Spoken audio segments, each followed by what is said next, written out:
everyone, I'm Sherelle Armstrong and welcome back to my channel. Today, we're going to be discussing the top social lessons that I've learned over my lifetime. So let's get into it. One of the biggest lessons I've learned over the last few years is that we all carry energy. Whether it's positive or negative or even neutral, you have it. So when you go in different environments, remember that you are carrying that energy with you.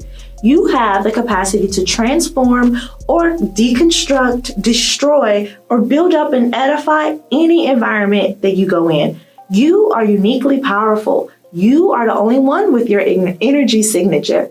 So you should recognize that and be a good steward of the energy that you're given. Number 2, we all have anxieties. I know anxiety is an actual mental disorder. I personally have anxiety. I was diagnosed with anxiety in 2015, and that diagnosis completely transformed my life and allowed me to view things completely different.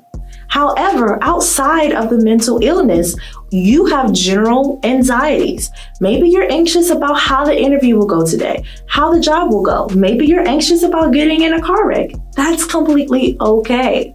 Once you recognize and you come to terms with that you have anxieties that affect your day-to-day life, you can master your energy. You can master what comes to you.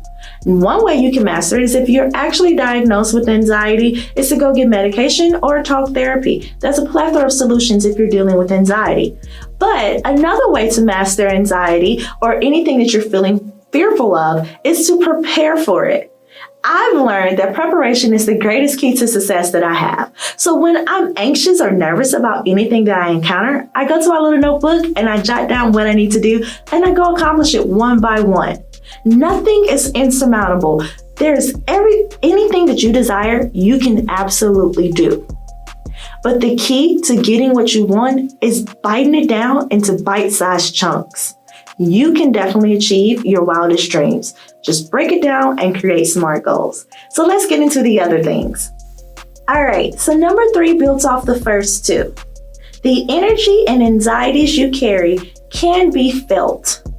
There are beneficiaries and casualties to your energy and anxiety.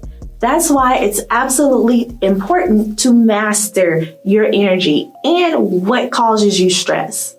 I've learned this in my personal life because my job was just overtaking every aspect of my life. It was draining me.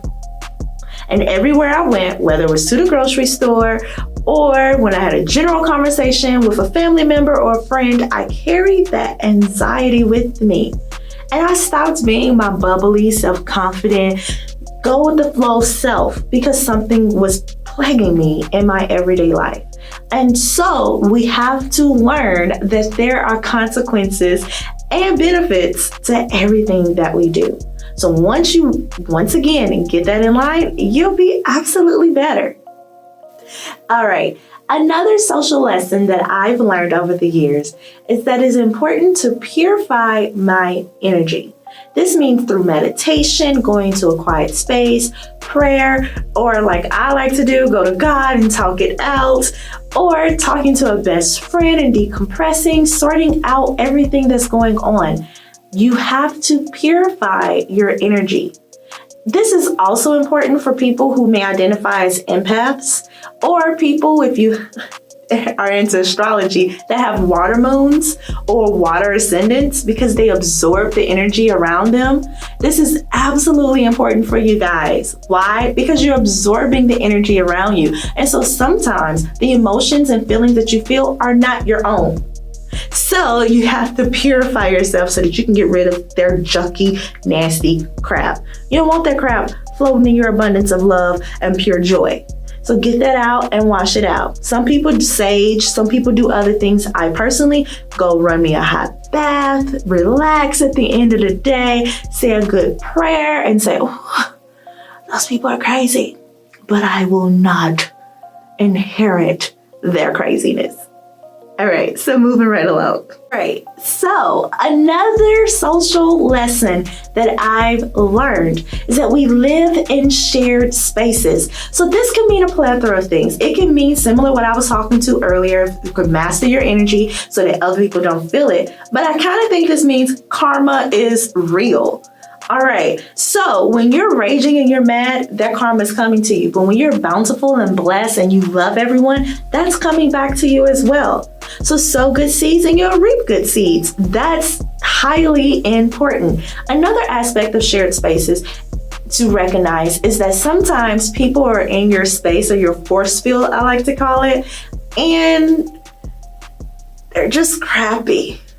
And there's no better way to like really say it or really avoid it, that they're in a funk at that moment. So it's important to be gracious and conscious that they're going through something, and maybe you can ask them for if they need anything or need any help if you're feeling that way, if you're feeling in the mood to do that.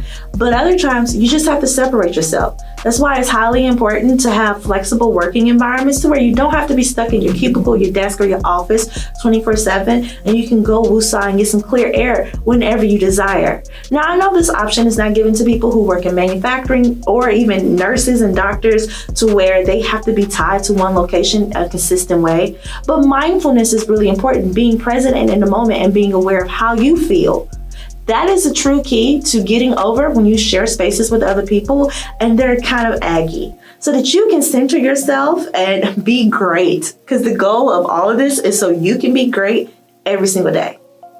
So let's get into the next one. So my final social lesson over the last few years that has been a complete blessing to me and has transformed the way I view life in general is, when you don't like a person, place, or thing, always see the light. Always look for the light. Looking for the light in very negative situations will help you see balance. That light may be a lesson that you need to learn, a person that you need to cut out of your life, a new place that you need to travel or go to. It can be an opportunity. As the old folks like to say, challenges equals opportunity. And so even in your personal life, if you're dealing with a relationship challenge with another person and communication is extremely difficult, that's an opportunity to improve the communication or transform how you view that relationship. It's okay to shake things up. It's okay to move on. It's also absolutely okay to say to others when you can't handle something. That is okay. You have to set clear boundaries with other people and know your limitations. And sometimes really hard obstacles help us to define our boundaries and understand our limitations. And I think any time that something comes that it teaches me more about myself, that is a blessing. The more I learn about myself, I can prepare and be better and be great and master my energy and master my future. And that is the greatest thing of all. So I hope you enjoyed today's video. I look forward to your comments below about my social lessons, and I want you to share what you've learned over the recent years to help you cope and deal with different things socially. Of course, subscribe to my channel if you like this video, give it a thumbs up, and set on that notification bell. Remember to also share if you like what I'm saying, and you can follow me on Instagram and Twitter and that other place called Facebook. Gonna get into it. I love you all. I hope you have a blessed and glorious, amazing day. May the sun shine on you. And if you're having a difficult day, it's absolutely okay. Tomorrow will be significantly better. Why? Because you'll be alive and you have an opportunity to change your trajectory. I love you so much. Be blessed and enjoy your life.